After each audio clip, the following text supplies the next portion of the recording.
This is the elevator in the Samoa house, Polynesian. Perfect timing. Guys, this is one. Thank you. No problem.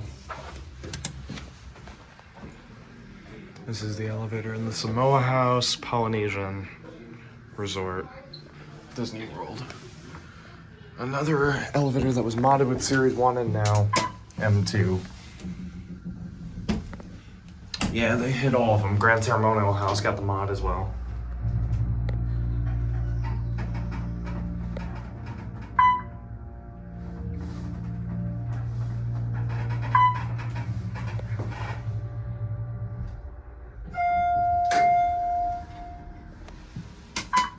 Not as good of a motor as in the other tower I was just in before, but not bad either. Door close does not work.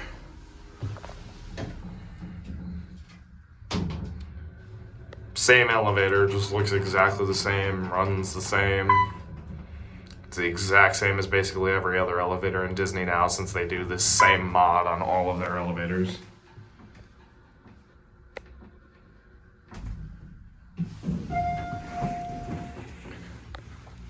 That's why I'm only doing one round trip. I think I got a video of this one that still had Series 1, but I don't know if I ever uploaded it.